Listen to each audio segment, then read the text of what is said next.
adalah sebuah nikmat lain yang tidak bisa kita lihat dengan mata kasat kita. Salah satunya, Allah tutup peluang dari matanya untuk melihat maksiat seumur hidupnya. Enggak ada dosa di matanya. Makanya ada peluang kebaikan. Kalau ini dijaga sampai meninggal, terima kasih ya Allah yang telah menutup mataku untuk tidak melihat maksiat selama hidupku. Terima kasih. Kalau ini dijaga dan disyukuri, dialihkan pada peningkatan ketakwaan, enggak ada pahala yang sejajar kecuali surga, kata Nabi. Ya, hadisnya qudsi. Berbahagialah kalau ada di antara kita misalnya dalam kondisi tertentu medis memvonis begini dan kita mensyukuri itu sebagai nikmat Allah, digunakan pada perbuatan mulia, itu kalimatnya bukan hisab lagi, surga, teman-teman. Makanya saya paling berlinang, paling senang ketemu anak-anak penghafal Quran. Kalau dia mengatakan, Ustaz, dia nggak bisa melihat, saya langsung peluk tuh biasanya. Ya, Masya Allah. Ingat ini, Anda bayangkan, maaf ya, orang yang divonis nggak bisa lihat dari kecil, terus dia berusaha menghafal Quran sebagai kebanggaan di hadapan Allah saat pulang. Pak, anak kecil, mohon maaf sekali, dia tuh berusaha menghafal Quran, matanya buta. Bapaknya nganter dengan motor yang sederhana, dimodifikasi dashboard. Ini kisah nyata. Dia berangkat tuh, karena anaknya minta. Diantar kurang lebih 20 kilo, ya, bolak-balik. Kadang-kadang di jalan bapaknya nyalin, anaknya bacain lagi sambil lihat ke depan, cari jalan aman, dengarkan. Bolak-balik, ayah nganter. Setelah sekian lama, anaknya hafal Quran, bacaannya bagus. Bapak yang nganter nggak hafal. Yang nganter, yang melihat tidak hafal. Yang diantar, yang tidak melihat hafal. Ketika viral kisah ini, datang seorang reporter nanya, kalau Adinda diberikan oleh Allah kesempatan meminta dan itu dikabulkan, kira-kira mau minta apa? Reporter ini menduga anak ini akan minta matanya disembuhkan. Perhatikan kalimatnya. Kalau saya diperkenankan memohon dan dikabulkan permintaan saya oleh Allah Subhanahu wa taala, maka saya akan minta kepada Allah saat saya dihisab sendirian. Di hadapan Allah tidak ada lagi ayah yang mengantar saya. Tidak ada lagi ibu yang selalu memberikan perlindungan pada saya. Saya sendirian di hadapan Allah, maka saya akan katakan, ya Allah, saya telah berusaha menghafalkan Quran selama hidup saya, sampai saya berada di hadapanmu dalam hisab ini. Kalau dengan bekal Quran yang telah saya hafalkan, masih belum cukup untuk mendapatkan rahmatmu, mohon kurangi siksa saya di neraka dengan Quran yang telah saya hafalkan ini. Jadi ada anak-anak yang kita lihat terbatas, ada orang-orang yang kita lihat biasa, mungkin di hadapan Allah itu orang penting, Pak, Bu. Dia mungkin gak pakai mobil, dia mungkin gak pakai motor, tapi dia siapkan dirinya untuk belajar, bahkan dengan keadaan terbatas yang dia miliki. Dia jalan, kadang nginap. Saya pulang dari Tasik tuh sering merenung, kadang nangis. Anda bayangkan, datang kita malam-malam, ba'da Isya, ternyata masyarakat kurang lebih 30 ribuan sudah nunggu. Masih hujan tuh Pak, pakai jas hujan, pakai payung. Ternyata Pak Wali bilang nunggu dari siang. Ini jam 1. Depan balai kota ada masjid, itu di lapangan. Cuma ke masjid tuh sholat balik lagi, sholat balik, mempertahankan safnya. Datang, kita doa sama-sama, minta reda sedikit hujan. Reda dikasih sama Allah, alhamdulillah. Terus saya bilang kalau hujan lagi ini saya turun bersama Bapak Ibu, jangan khawatir. Terucap hujan betul, turun saya. Betul turun. Ya. Alhamdulillah kita doa lagi, reda lagi, naik lagi, kita teruskan lagi kita belajar. Jadi Anda bayangkan orang-orang datang dengan hujannya, dia pakai jas hujan dengan payungnya, mungkin dianggap orang biasa, orang desa, orang daerah, tapi di hadapan Allah penting. Saya katakan, ini jangan sampai ustadznya datang cari dunia, orang yang datang cari akhirat, yang rugi ustadznya. Saya sesuai katakan, udah jangan berikan siapapun sebagai kompensasi mengajar. Enggak, saya nggak minta apa-apa. Anda kalau ngundang saya dari daerah, ya nggak usah nyiapkan apa-apa. Jangan sampai iuran, ini ustadz berapa bayar, nggak ada itu. Nggak pernah minta saya. Saya nggak pernah minta dan tidak harus Anda menyiapkan itu. Datang ya saya datang, saya minta, saya punya Allah. Ya, orang bilang ustadz adik kaya, dia salah. Salah dia. Saya itu sangat kaya. Sangat kaya. Karena saya punya Allah. Anda terserah Anda punya perusahaan berapa, terserah, saya punya Allah. Saya minta Allah kasih kok. Saya minta Allah kasih. Saya minta Allah kasih Pak, Bu. Nggak ada peci Allah kasih kirimkan. Ini jas juga Allah kasih. Baju Allah kasih. Sampai kaos kaki, sampai kendaraan dikasih. Terus mau minta. Apa nggak malu? Untuk apa? Kita bikin kontrak sama Allah. Allah sudah kasih. Terus minta manusia. Anda merendahkan diri Anda di hadapan Allah. Nah Anda jangan mempersulit saya. Ya udah nggak usah. Kalau Anda dari daerah-daerah, nggak usah iuran-iuran begitu. Untuk apa? Anda dari instansi pemerintahan, kasih masyarakatnya. Nggak usah kasih saya. Untuk apa? Saya udah ada kontrak dengan Allah, sudah saya sampaikan. Allah sudah kasih, masa kita minta manusia? Ya kan? Itu gambarannya. Jadi jangan berikan kompensasi dari mengajar. Anda mau kasih hadiah, yang saya mungkin pakai, alhamdulillah. Saya nggak pakai, saya terima, saya kasih orang. Ya, itu poinnya. Tapi agama sudah, ngajar sudah. Jadi mohon ya, saya itu kalau nggak sempat datang, bukan karena nggak pilih-pilih tempat, bukan. Karena jadwal disusun. Sehari masuk 300 permintaan. Setahun 365. Kita kan mesti atur. Saya di rumah dengan keluarga cuma 2 jam. 22 jamnya di luar dengan Anda. Istri, anak-anak begitu mengerti, walaupun sampai rumah masih ada yang ngetok juga, ya kan? Ya kan? Jadi saya nggak minta apa-apa, alhamdulillah, dan Allah sudah cukupkan. Hidup sudah, tempat ada, wakaf iya, tidur di karpet sama. Apa Anda kira saya tidur di kasur empuk? Saya tidur di kursi, kadang tidur di karpet. Anda kalau bertamu ke kantor itu tempat yang Anda injak, terus kadang saya tiduri. Itu sekarang mungkin nggak datang lagi. Ini nggak penting semua itu. Kenali Allah. Kalau sudah punya Allah itu sudah nggak ada keluhan buat manusia. Kenapa mesti mengeluh? Cuma disuruh hidup kok. Mikirnya kejauhan. Allah itu suruh kita mengerjakan yang sekarang. Silahkan rencanakan yang esok. Anda yang belum ada udah dipikirin. Capek. Kalau proyek ini jadi, dapat kita 100 miliar. Proyeknya belum dimulai udah dipikirin 100 miliarnya. Itu yang sering bikin pusing tuh itu. Udah aja kerjain yang sekarang, rencanakan yang ke depan. Fa'idha faraghta sabda itu tawakal. Terus dihitung yang nggak ada, bikin stres, bikin macam-macam, ini dan itu. Minjem dengan harapan diganti yang ini. Belum dimulai proyeknya, tendernya belum dimulai. Untuk apa? Kita bikin capek sendiri. Nah ini, naikkan levelnya begini. Kalau sudah levelnya naik, dari kecil tuh jawabannya indah. Tiba-tiba mata nggak lihat, setelah dewasa, setelah balik, setelah beraktivitas, bekerja, ketemu sosok seorang nabi. Tiba-tiba dapat berita dari Allah. Ditanya, kamu kapan butanya? Oleh nabi tanya. Dari sejak kecil dapat berita dari Allah. Dari sejak kecil itu jaminanmu sudah surga. Kira-kira kalau dapat kalimat itu, kita menjadi lebih semangat atau abai? Lebih semangat. Sejak peristiwa itulah ibadahnya meningkat. Dan setiap apa yang bisa dikerjakan, tidak boleh ada orang yang lebih dulu mengerjakannya. Abdullah bin Abi Maktum. Sejak saat itu ditingkatkan takwanya. Saya mohon maaf ya, kalau Bapak Ibu udah dijamin surga misalnya dari sekarang nih, ibadahnya nambah atau kurang? Gak yakin saya. Gak yakin saya. Ya. Gini lah gampangnya Bu, gampangnya. Nanti ada pengajian Ustaz Adi bulan depan. Di masjid ini, Anur, Tanah Kusir. Setiap yang datang dapat 1 juta. Ini contoh ya. Contoh. Kan saya bilang di awal, contoh. Contoh, bukan ngasih informasi. Jamaah yang lihat ini contoh lah, awas. Tiba-tiba terbang dari Papua sini kan. Mau ngaji silahkan. Contoh dapat 1 juta. Tapi kalau Anda nge-share aja, nggak datang misalnya kan. Anda dapat jaminan 5 juta. Saya tanya pada Anda masih mau datang atau coba nge-share aja? Nah ini yang mau saya katakan. Jangan berpuas diri setelah ada perubahan, merasa lebih baik. Karena di hadapan Allah boleh jadi masih kurang. Sekarang udah tahajud, jangan puas diri dulu. Karena masih ada orang yang datang kepada Allah menyiapkan hafalan Qurannya, menyiapkan puasanya, menyiapkan sedekahnya. Bapak Ibu mungkin belum pernah dengar dan tidak harus dengar. Ya, tidak harus tahu maksud saya. Ada orang kaya sekali di kita ini. Kaya, jadi teladan kayanya. Tiap sebelum subuh keluar untuk sedekah, Pak. Sendirinya. Dengan istrinya bareng-bareng keluar. Disyukuri nikmatnya hanya untuk mencari siapa yang di jalan, ucapkan terima kasih gitu. Ada yang begitu. Nah, sekarang naikkan levelnya. Abdullah bin Abi Umi Maktum, untuk episode ini saya cerita ini dulu ya. Abdullah bin Abi Umi Maktum itu selalu ketika mendengar kalimat ini, terus Nabi sangat fokus kepada beliau setelah turunnya surah ini, khususnya ayat 1 sampai 16. Nanti kita belum masuk ke ayatnya, saya jelaskan umumnya dulu ya, sebagai gambaran umum. Turun ayat 1 sampai 16 itu terkait dengan beliau, keutamaan Abdullah bin Abi Umi Maktum ini. Nabi berubah total perhatiannya kepada beliau dan memahami apa yang diinginkan oleh Allah dari sikap dakwah itu, yang diajarkan nanti kepada umatnya yang mengambil ini sebagai bagian dari jalan hidupnya. Pendakwah, ustadz, ulama dan sebagainya, ya. Perhatikan, berubahlah perhatian Nabi khususnya terdapat dalam beberapa keterangan setelah mendapatkan informasi dari Allah. Jaminan surganya, kemuliaannya. Itu bahkan sampai hal-hal yang penting diwakilkan kepada Abdullah bin Abi Umi Maktum. Nabi meninggalkan Madinah dalam 13 kali ada tuntutan militer. Beliau mesti keluar mendampingi 13 kali. Untuk menjaga kota Madinah sebagai walinya, wali kota Madinahnya, itu diwakilkannya kepada Abdullah bin Abi Umi Maktum, tidak ada yang lain. Coba Anda bayangkan. Dan nanti sahabat banyak belajar tinggi pada beliau ini. Kok bisa yang diwakilkan beliau? Anda bayangkan, seorang pemimpin utama pergi keluar tugas, ada yang harus mewakilkan gantinya.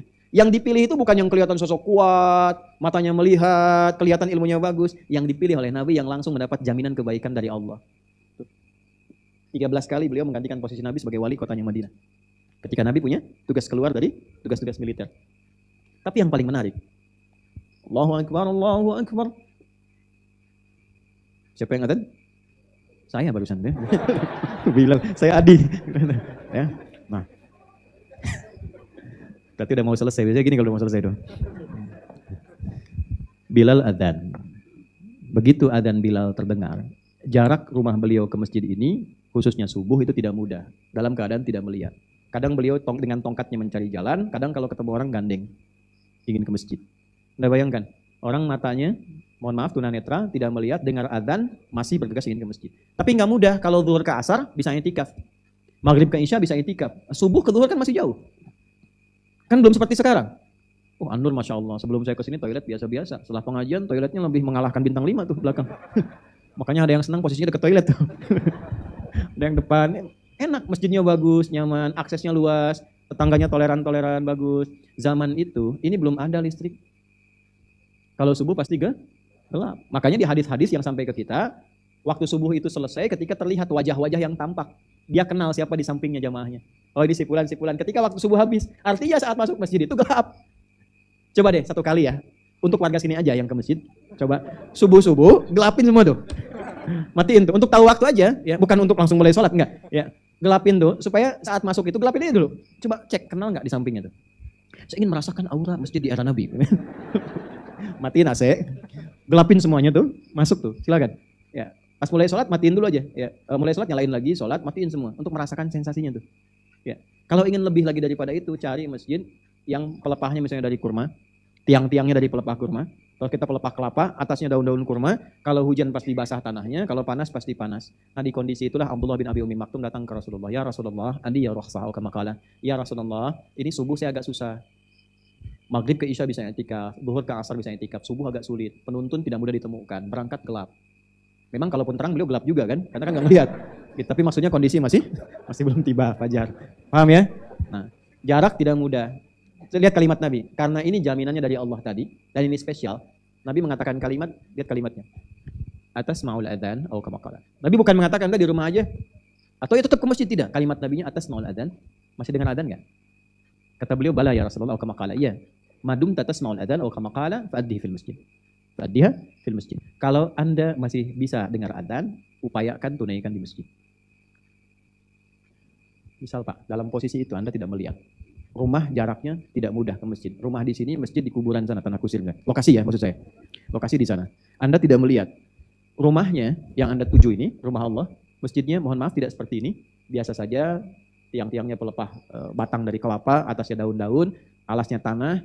Anda dengar adzan dari sana ke sini. Lalu Ustadz mengatakan begini, Pak, kedengaran adzan kan? Berangkat aja. Usahakan. Saya tanya, Anda masih berangkat nggak? Masih berangkat nggak? Jangan bengong, jawab. Gak mudah kan? Nah, ini yang saya maksudkan, jadilah orang penting. Nah, ini yang mau saya kasih rumus. Kenapa saya cerita ini? Karena ada rumus di sini. Rumus ini yang mahal, ini yang mempercepat terkabulnya doa. Ini yang saya maksudkan. Kenapa pentingnya belajar asbabun nuzul dan asbabul wurud serta sanad sebelum ke inti materi? Karena banyak kisah-kisah inspiratif yang kita butuhkan di hadapan kita saat ini nilainya. Ini yang mempercepat mengabulkan doa, menghilangkan kegelisahan, memberikan kenyamanan. Ini yang butuh sekarang. Ya. Maka apa yang terjadi? Cara bacanya, kalau Nabi masih memerintahkan mengerjakan, berarti ada yang spesial di amalan itu. Ini maksudnya. Ya. Coba, Nabi selama hidup kan berusaha terus tahajud kan. Padahal kan tidak mudah kondisinya. Tapi beliau selalu mengondisikan malam bangun. Berarti ada yang istimewa di tahajud itu. Itu cara bacanya. Ya. Mengapa dalam kondisi ini subuh masih harus didahulukan untuk kita kejar? Berarti subuh ini beda. Ada yang istimewa. Ada yang lain di situ. Tapi cara bacanya bukan hanya untuk subuh. Al-ibratu bi umumil lafzi la bi khususis sababi. Kalau Anda ingin tahu hukum, jangan lihat sebabnya dulu, lihat keumuman maknanya. Kalau ada satu ibadah yang seakan kita dipaksa mengerjakannya, walau mungkin ada keterbatasan, itu artinya ibadah itu spesial dibandingkan yang lainnya. Maka kalau biasanya misal permisalannya berangkatlah 3:30 untuk mengejar subuh, sekarang naikkan level jam 3 sudah berangkat. Karena jam 3 sudah berangkat, nyampe di masjid lebih dulu. Tadi yang adzan siapa? Bilal bin Rabah di awal. Sejak peristiwa itu, beliau naikkan levelnya bukan sekedar makmum ikut sholat, tapi jadi muadzin. Sejak peristiwa itu. Sampailah kemudian di masa-masa Ramadan, Nabi mengingatkan, sudah adzannya Bilal itu dilakukan untuk pengingat mendekat waktu fajar. Bukan waktu subuh. Jadi subuhnya belum tiba. Dilakukan adzan dari Bilal yang pertama untuk mengingatkan, ini waktu subuh sebentar lagi. Yang makan segerakan, yang minum percepat. Karena nanti kalau tiba-tiba adzan tiba, subuh makanan masih ada di mulutnya, repot. Ya, lagi makan, masih di mulut tuh. Ya, maka diberikan pengingat. Ya, maka Abdullah bin Mas'ud baca Quran 50 ayat. Kalau sudah bacaannya itu sampai ke situ, nah nanti dalam rentang mau bacaan Bilal adzan. Kalau habis bacaan itu, maka Abdullah bin Abi Umi Maktum adzan. Itulah sejarahnya sampai sekarang di Madinah itu untuk subuh adzan 2 kali. Ya, di Makkah adzan 2 kali. Asalnya dari situ untuk pengingat. Sampai sekarang diabadikan. Jadi itu ada sebabnya, bukan tiba-tiba bid'ah, bukan. Ya, ada sebabnya. Jadi dari sejak peristiwa itu riwayatnya dari Sayyidah Aisyah radhiyallahu taala anha, ada di Al-Bukhari di Kitabus Shiyam. Ya, kalau Anda ngaji Kitabus Shaum, ya, Anda masuk ke situ, nanti ada pembahasan menyoal tentang bagaimana cara menyiapkan sahur menjelang kepada fajar. Wa kulu washrabu hatta yatabayyana lakumul khaytul abyadu minal khaytil aswadi minal fajar. Sebelum fajar tiba, nanti adzan Bilal, Allahu akbar, Allahu akbar, kan? Ngajilah Abdullah bin Mas'ud. sampai 50 ayat kurang lebih ukurannya. Dari periode itu ngaji, ini sudah adzan, tandanya fajar akan sudah tiba. Begitu kemudian selesai ngaji itu, tanda fajar shodiq tiba, adzanlah Abdullah bin Abi Umi Maktum. Jadi muadzin sejak saat mendengar kalimat tadi, beliau naikkan levelnya, bukan sekedar makmum, langsung jadi muadzin. Bayar. Antum yang jamaah ke masjid, kapan terakhir adzan di masjid? Cita-cita dong dari sekarang. Hari ini saya makmum, besok saya imam. Itu. Besoknya benar, Pak, saya aja yang imam. Itu kan. Bapak bagaimana? Insya Allah saya ikhlas, Pak. Maksudnya apa? Surat Al-Ikhlas sudah apa?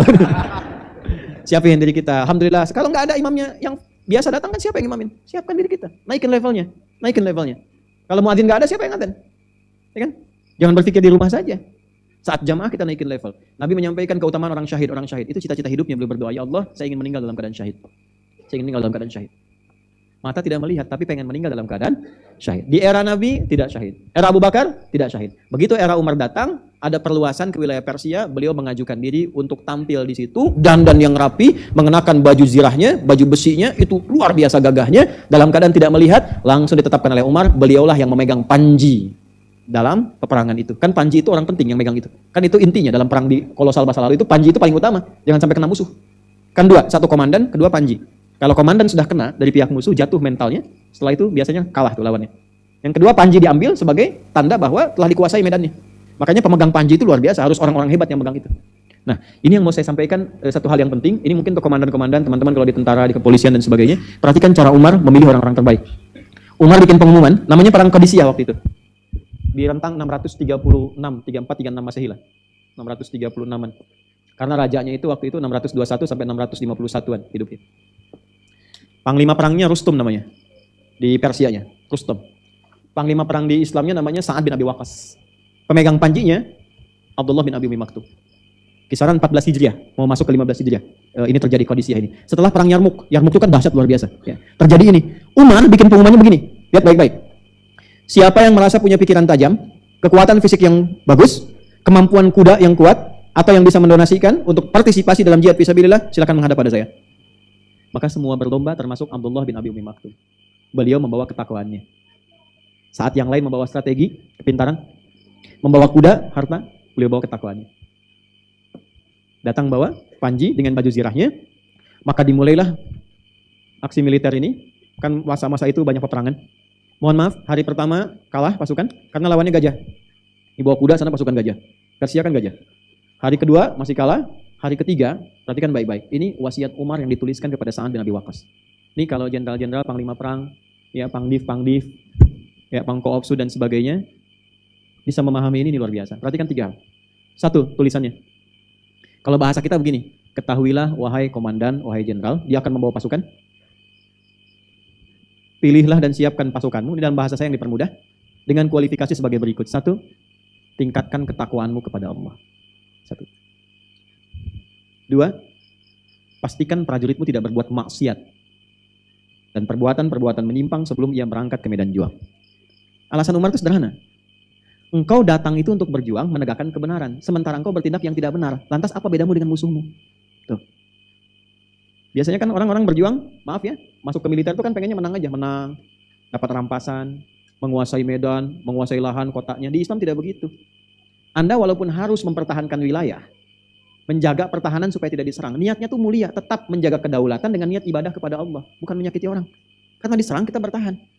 Karena diserang kita membela, tapi niatnya apa? Jaga kedaulatan dengan niat ibadah yang benar. Tapi pastikan prajuritmu jangan menyimpang. Makanya dipastikan, makanya tentara Islam tuh gak ada yang mabok, judi, mau offline mau online gak ada tuh. Mau perang judi dulu, pasti kalah. Gak elit tuh, gak elit. Ya, mohon maaf, memang dunia ini sedang tidak baik-baik saja. Zeus main judi itu. Ya, kemarin saya lihat Spider-Man udah minta-minta di jalan tuh. Ya. Nah ini, tingkatkan takwa. Kedua, jangan berbuat maksiat, perbuatan menyimpang. Logikanya sederhana. Anda ini mau berjuang menegakkan kebenaran dengan keteladanan yang baik. Lalu Anda berbuat tindakan menyimpang seperti musuh Anda. Lantas apa bedanya? Itu kalimat Umar tuh. Jadi kalau musuhnya mabok, ini prajurit yang mau berangkat ikut mabok, yang mau diperjuangkan apa? Sama-sama pemabok. Ya kan? Makanya dulu kenapa Bani Israel dikalahkan oleh Persia dan sebagainya? Karena memang rusak. Ditimbang tinggal yang buruknya aja, buruk ketemu buruk, mana yang menang, yang buruk-burukan aja, yang paling buruk, yang paling menang. Ya kamu pembeda, kata Umar, kalian pembeda, kalian berangkat menegakkan kebenaran. Kan itu kesatria kan? Lihat Sabta Marga itu yang 7 tuh, yang teman-teman tentara itu. Ya, Kami warga negara Indonesia yang bersendikan Pancasila, berwarga negara. Kami patriot, nomor 2 patriot. Ketika masuk Satria, kami Ksatria Indonesia yang bertakwa pada Tuhan Yang Maha Esa, menegakkan, membela kebenaran, kejujuran, dan keadilan. Yang mau Anda bela kebenaran, kejujuran, keadilan, martabat, kedaulatan, ibadah, satria, takwa. Anda jadi takwa, tapi sebelum berangkat, mabuk, judi, macam-macam. Ya nggak jadi. Nggak ada nilainya. Ini yang kita yang kurang harus diperkuat tuh ini. Kalau mau sukses, mau makmur, mau berhasil, mesti punya visi, mesti punya nilai. Pembedanya apa? Umar kasih wasiat. Karena itulah pemegang panji orang paling takwa untuk menunjukkan kepada prajurit supaya naik mentalnya. Ini pemegang panjinya orang paling takwa, yang jaminannya surga dari lisan Nabi, hadisnya kunci, orang paling hebat. Jangan kira kalian hebat di hadapan Allah dengan tenaga kalian. Dia nggak lihat, tapi nilainya tinggi di hadapan Allah. Jadi ketika yang berangkat pegang panjinya adalah orang yang dinilai takwa di hadapan Allah, semangat prajurit naik, ikut baik semua. Hari pertama diuji untuk menemukan strategi, tetap ada ikhtiar. Kalah hari pertama, hari kedua kalah, hari ketiga dari Yarmuk datang pasukan, gabung sesama orang takwa, lihat ikhtiar kita. Itu kan gajah. Gajah nggak takut kuda, tapi takutnya pada apa? Dicari. Yang kira-kira gajah takut pada itu. Akhirnya diberikan kain penutup pada kuda, pada satu bentuk yang ditakuti gajah. Gajah tunggang langgang, kocar-kacir pasukan, habis itu menanglah pada hari yang keempat. Barulah Allah kirimkan kemudian setelah ikhtiar, luar biasa, kan mesti ada ikhtiar. Dengan ketakwaannya datang topan, angin badai, habis, kalah, saat itulah ditaklukkan Persia. Dan disinilah cita-cita Abdullah bin Abi Umi Maktum yang menutup kajian kita di kesempatan pagi ini sampai berakhir. Disitulah cita-cita beliau tercapai. Jadi cita-cita tertingginya ternyata bukan ingin punya jabatan, punya dunia. Cita-cita tertingginya ingin menghadap Allah dengan kebanggaan berupa syahid. Maka beliau syahid dengan tetap memeluk panjinya. Jadi nggak dirampas musuh, Pak, Bu. Panjinya dipertahankan, terjaga amanahnya, walaupun dengan nyawanya. Kalau nyawa kan nggak bisa pilih. Bapak Ibu masak di rumah, nggak berangkat untuk berjuang, tetap kalau ajal tiba meninggal juga. Ya kan? Maka beliau mendengar ayat, ya, la yastawil qa'iduna minal mu'minina ghairi ulid darari wal mujahiduna fi sabilillah bi amwalihim wa anfusihim. Tidak sama orang duduk-duduk di rumah dengan orang-orang yang berjuang di jalan Allah, kecuali orang yang punya udzur yang dibenarkan oleh syar'i. Abdullah bin Abi Maktum punya udzur, matanya nggak lihat, jaminan surga, tapi beliau tetap masih merasa kecil dengan turunnya ayat itu. Saya pun mesti berjuang. Dipakai baju zirahnya, berjuang ke medan perang, sholatnya sudah, jadi muadzin sudah, Quran turun karenanya, tinggal satu yang belum dicapai, pulangnya mesti istimewa dalam keadaan syahid. Maka tercapailah di tahun ke-15 Hijrah, wafat syahid dalam perang Qadisiyah, membela panji Islam dan masih memeluk panjinya sampai wafatnya. Itulah inspirasi dari sosok yang menjadikan turunnya surah urutan ke-80 di dalam Mushaf Al-Quran, ke-24 dalam urutan turunnya. Diurutkan itu setelah An-Naba, kemudian An-Nazi'at untuk memberikan sebuah kesan yang dalam. Anda sering diskusi tentang kiamat, tentang alam, tentang semesta. Maaf, turun An-Nazi'at, persiapan Anda jangan jauh-jauh dulu, kalau besok meninggal bagaimana? Wafatnya husnul khatimah atau su'ul khatimah? Wafatnya sedang dalam keadaan taat atau maksiat? Kalau punya kedudukan pengen angkuh seperti Firaun. Kalau punya harta pengen sombong seperti Qarun. Apa nggak lupa Anda akan pulang menghadap Allah sebagai seorang hamba? Apa yang Anda siapkan? Itulah An-Nazi'at. Sebelum dicabut Nazi'at, maka siapkan diri Anda menjadi lebih baik. Bagaimana cara menjadi baiknya? Lihatlah sosok salah satunya, seorang Abdullah bin Abi Umi Maktum, walaupun terlihat rendah, biasa, mata tidak bisa menatap, tapi batinnya tinggi di hadapan Allah, hidupnya mulia, wafatnya pun berada dalam keadaan istimewa. Ish karima aumut syahidah. Hidupnya mulia, wafatnya dalam keadaan syahid. Bagaimana cara mengikuti itu? Seperti apa jalannya? Maka silahkan pelajari 42 ayat yang terletak pada surah ke-80 ini yang memberikan kita jalan untuk bisa meniru keteladanan sahabat mulia ini. Itulah yang akan kita bahas dalam pertemuan berikutnya. Jadi kita belum mulai ayat dan suratnya. Nah, kita baru mulai inspirasinya. Jadi dari sini kalau pulang, insya Allah kita tingkatkan takwa ya. Insya Allah kalau takwanya meningkat, hidup mudah ya. Yang punya utang insya Allah bisa lunas. Nah, kalau dia mau bekerja dan melunasinya ya. Bekerjanya ada dua, bisa ikhtiar manusia, bisa mendekat kepada Allah dalam keadaan-keadaan yang saleh dan baik. Bapak Ibu sekalian, izinkan saya menyampaikan beberapa informasi yang penting. Yang pertama untuk yang telah mengikuti tes ke pesantren Mira, sudah ada hasilnya. Insya Allah bila tidak malam besok akan diumumkan. Ya, jadi sudah lengkap insya Allah kuota kita 40 orang. Nanti silahkan dipersiapkan, awal Agustus bisa masuk pesantren, besok insya Allah akan diumumkan.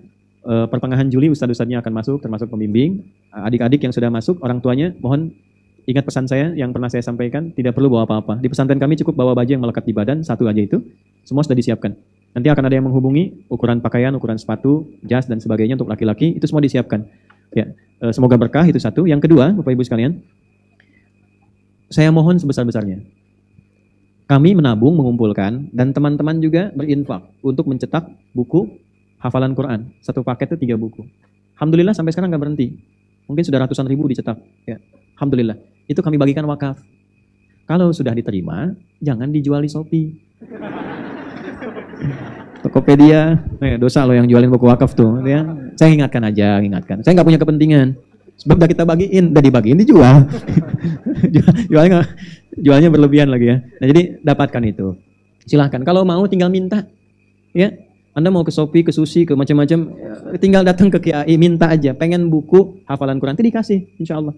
Kalau ada. Dan ada insya Allah, dan ada. Ya, itu ribuan kami cetak. Kalau habis, cetak lagi. Alhamdulillah Allah berikan rezeki, cetak lagi. Itu kita bagikan. Ya, jadi saya minta, kalau sudah ada, silahkan ikut sistem. Kalau ke Mira, nanti diajarin.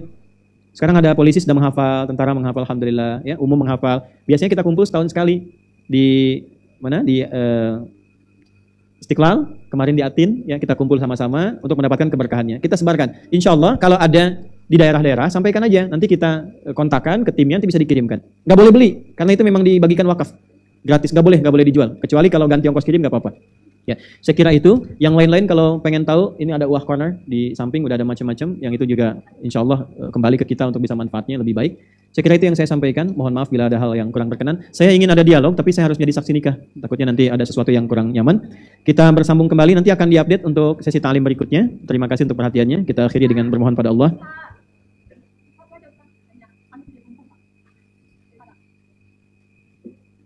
The power of mom.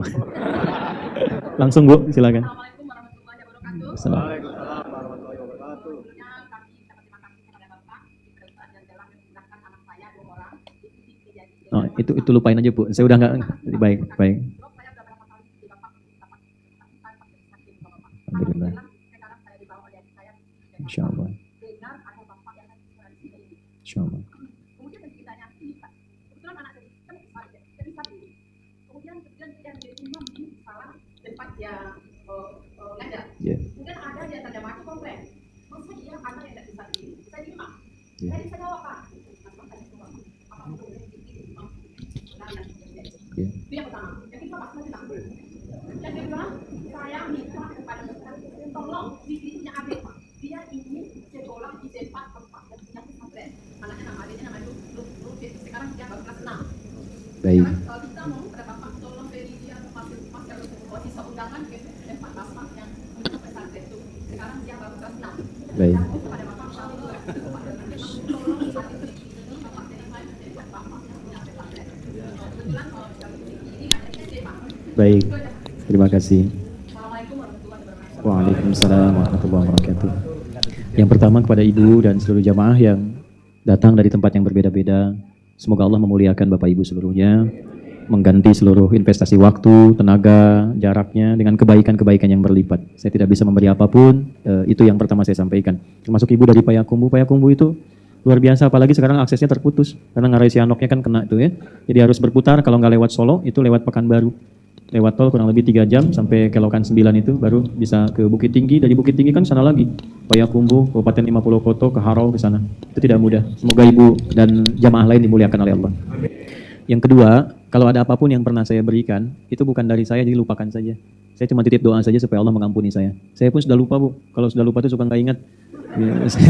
Saya tuh nggak ingat, betul-betul lupa. Saya pernah ngasih siapa umrah. Saya kalau sudah mengerjakan, saya minta ya Allah lupakan. Bikin saya lupa gitu. Ya, jadi supaya saya nggak pernah mengingat-ingat itu lagi. Sudah pokoknya Allah yang kasih, bukan saya. Tidak siapa yang punya apa-apa. Itu Allah yang kasih. Semoga Allah berikan kemuliaan lebih. Yang ketiga, langsung ke substansi pertanyaan. Mengapa anak kecil nggak bisa berdiri jadi imam? Gambaran pertanyaan pertamanya, kenapa yang dewasa bisa berdiri nggak jadi imamin? Itu catatan untuk kita. Makanya Allah kasih pengingat lewat zikir.